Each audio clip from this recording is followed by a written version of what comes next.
One of the most divisive series that Star Trek has ever produced has come to an end, as the finale of Star Trek Discovery has now been released. Since the show's first season, fans of the franchise have both lauded and outright hated this series for various different reasons.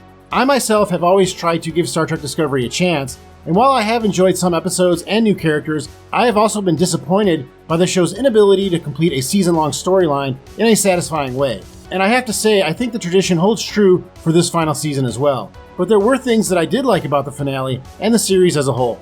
Hi everyone, my name is Eric, and welcome to What Did I Miss? Where today I'll be reviewing the final episode of Star Trek Discovery and also looking at the series as a whole now that it has come to an end. But before I do, I want to thank you for clicking on this video and ask that if you do enjoy the content, to please hit that like button and make sure to subscribe for future videos.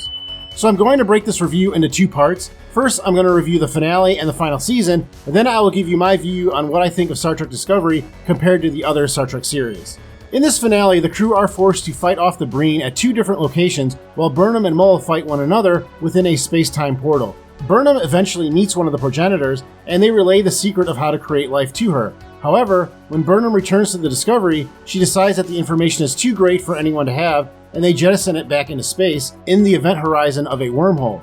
Then, the show jumps forward maybe 30 years to a time when Burnham and Booker are still together and have a son who is also a captain in Starfleet.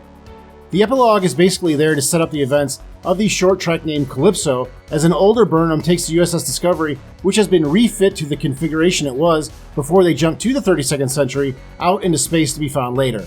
All in all, I thought the finale was pretty tepid, but there were things that I did like the Indiana Jones feel to this finale as well as the season. And I really did like that. We had that scene in this finale where, you had the choosing the Holy Grail, she chose unwisely, Burnham chose wisely, that whole thing. And then the rest of the season, it really did have an Indiana Jones kind of treasure hunting feel to it. And I don't remember that really ever being in Star Trek before. I mean, I know that Captain Picard is an anthropologist, and we had a few treasure hunter style episodes with TNG. But all in all, I think that was probably one of the things I liked most about the season was the Indiana Jones feel to it. While I was watching this finale, though, I found myself liking the side quests of the USS Discovery more than what Burnham was doing, which was, of course, the main part of the story. So I really thought it was cool how they separated the Discovery and they used the saucer section and the body section to create a new way to use the spore drive, and they sent the Breen out into the Great Barrier. I thought that was really cool because basically the show and the ship USS Discovery are special because of the spore drive, and to see it evolve and do something brand new in the series finale is perfect. So whatever else I say about the finale, they really did a good job with that part of the story, and I thought that was really cool to see the evolution of the spore drive.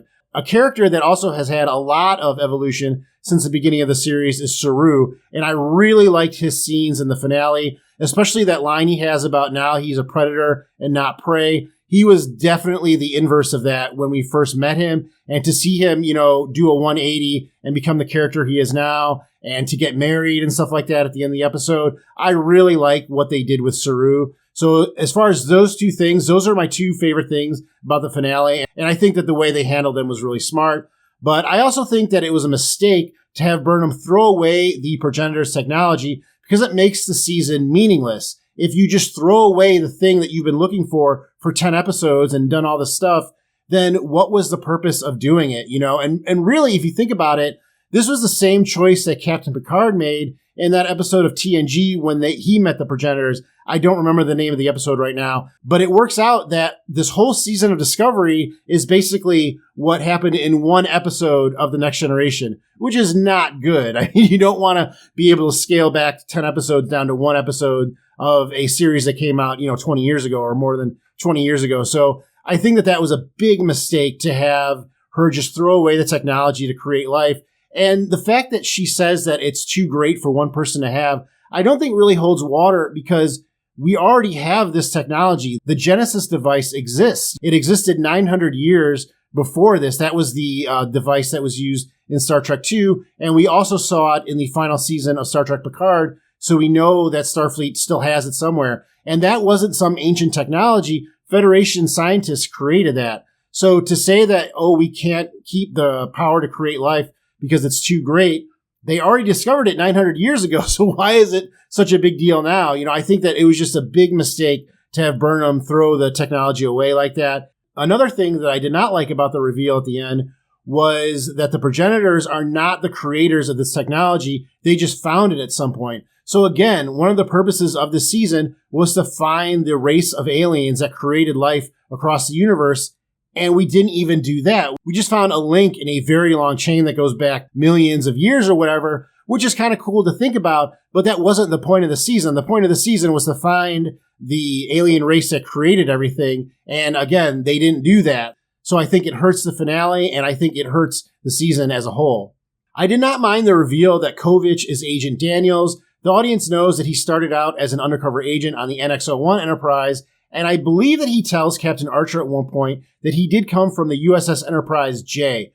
But I will say I think it was a mistake to say that he served on the USS Enterprise. It would have made more sense for him to say NX-01 Enterprise, and I think that some fans will be confused that maybe don't remember that he did say that line about the USS Enterprise J, and they'll be like, well, wait a minute, he didn't serve on that Enterprise, he served on the NX-01 Enterprise. So I think that maybe was a little mistake too, and the fact that he's Agent Daniels, I don't really care. I think that maybe he'll show up in the Section 31 movie, but I was kind of indifferent to that. I did like all the Easter eggs. We saw Geordi's visor, we saw Captain Sisko's baseball, we saw a bottle of Chateau Picard. That was cool, and that was setting up the reveal, but I think that it was a bit of a misstep to say USS Enterprise. It would have made more sense for him to say NX-01 Enterprise, but that's kind of splitting hairs. But as far as how the episode fares as a series finale, I think you have to take into account the fact that the season was finished filming when the cast and crew found out that Paramount was canceling Discovery, and that they had to write a new ending and perform it before the writers and actors strike took place in 2023. So having said all this, I still think it was pretty bad as a series finale. It was nice to see that Burnham and Booker stayed together and had a son, but the rest of the ending just seemed like a way for the show to set up the events of the short trek Calypso, and no reason is given as to why this has to happen. So again, it falls short. I think the finale probably would have worked better if it just ended at Saru's wedding, and to have all the characters kind of move on to the next thing in their life. I think that leaving it ambiguous like that would have made more sense and would have kind of been nicer, just to force feed us this reasoning as to why the short trek Calypso is still canon. I don't think as many people care about that as are going to watch the finale of Discovery. So to just leave that open, or to say, well, no, Calypso was only a part of the future if Burnham did not succeed, because in an episode earlier this season, we saw Burnham travel to the future that was shown in Calypso, but it was under the context of this is what happens if you don't stop the Breen from getting the progenitor's technology. So the fact that Burnham did succeed in that, they could just write that off and say, well, Calypso didn't happen because Burnham was able to, save the day or whatever. But instead, they kind of force feed this thing into why Burnham is doing this, and it's just to satisfy the canon aspect of Calypso. I think that was a mistake. I think it would have been more meaningful to fans of the series to have the show end on a high note at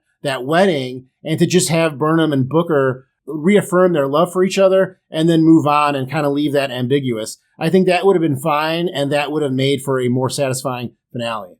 But from the finale, it does seem as though Mary Weissman is a lock to return as Tilly on Star Trek Starfleet Academy. They said she was the longest tenured professor there, I think, in the finale in the future. So we should get an announcement very quickly that she is a part of the cast. And the finale does leave open the possibility of other characters returning. I don't think they killed anybody off, so they could bring anybody back. So I like that too. I wouldn't be surprised if Vance or Kovich shows up.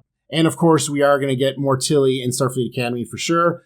But if I had to sum up my thoughts, Star Trek has definitely been hit and miss with its series finales, and this finale probably falls into the latter category. What is really discouraging, though, is that I think there were opportunities to make this a better finale, like ending it at Saru's wedding, so in the end, the finale feels a bit overcooked. So that was my feelings on the finale. Of course, you can always let me know your thoughts in the comments below. I would love to hear them. Please try and be respectful. I know some people have some strong feelings about this show, so let's just try and be respectful in the comments, and I'd love to hear what you thought. So if I'm looking back at the series Star Trek Discovery as a whole, I can say that I've never been one of the haters that have been attacking Star Trek Discovery since before it even aired. When I look at the show, I realize that by the 5th and final season, this series was on its 4th or 5th showrunner, and the original idea had been lost years ago. Because the show had so many different cooks in the kitchen, it had a hard time finding an identity even through these last final seasons. And I know that Michelle Paradise, I think, has been the showrunner for the last 3 seasons, but even then, it just seems muddled. There are ideas all over the place, and it's hard to find a coherent narrative throughout all of these seasons. I mean, it's nice to see character development and see things change, but a lot of stuff just doesn't seem to work. For instance, shoehorning the events of the short trek Calypso into this finale, so that makes sense. I think that didn't need to happen, but the decision was made to do it because they wanted to keep everything canon. But I think that was a mistake. And I think if you look back on Discovery's 5 seasons, you see a lot of mistakes like that. As I said earlier, I also think that the show never got the season-long storyline to work.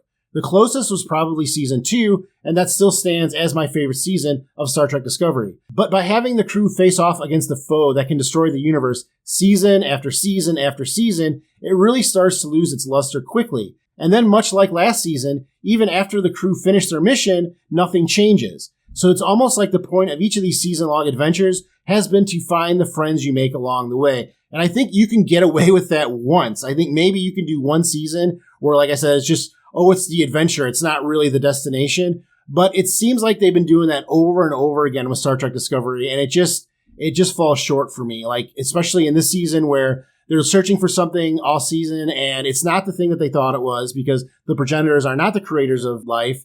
And they just jettison it out into space and don't care about it. And it's a thing that we already had 900 years ago with the Genesis device. So again, it's just really hard for them to stick this season-long storyline, and I just don't think they can do it. But I do appreciate the things that Star Trek Discovery has brought into this universe. Star Trek Strange New Worlds is now my favorite Star Trek series, and those main characters were introduced during the 2nd season of Discovery. One of my favorite new characters is Philippa Georgiou, and I look forward to seeing Michelle Yeoh in the Section 31 film. And finally, I think that Tilly will be fun to watch on the new Star Trek Starfleet Academy series. I also think that some of the best location shooting has been done on this series in the past, although it does seem like since COVID, they have relied on the volume more and more.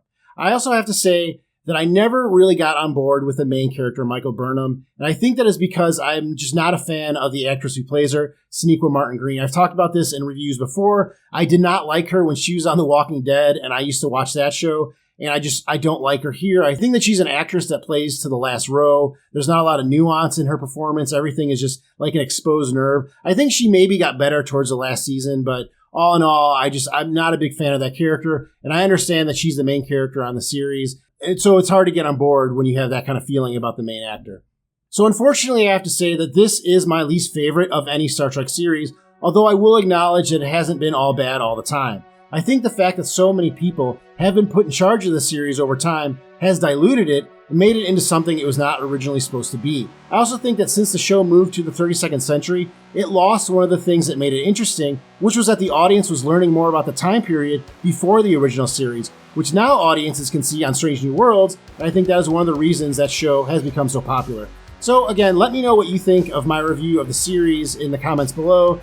If you have strong feelings, I understand, but please don't take them out on me or anybody else in the comments, but I would like to know what you think about Star Trek Discovery as a whole. Again, I don't hate it as much as other people do, but I don't like it that much either. I probably won't watch it again. Maybe I think I've already watched the last season of Strange New Worlds a second time. So, being a Star Trek fan, this is not a series that I love, but let me know what you think in the comments below. Well, that is all I have for today, but let me know in the comments if I missed anything. Thank you very much for clicking on this video. Please remember to hit that like button before you go, and I'll see you next time on What Did I Miss?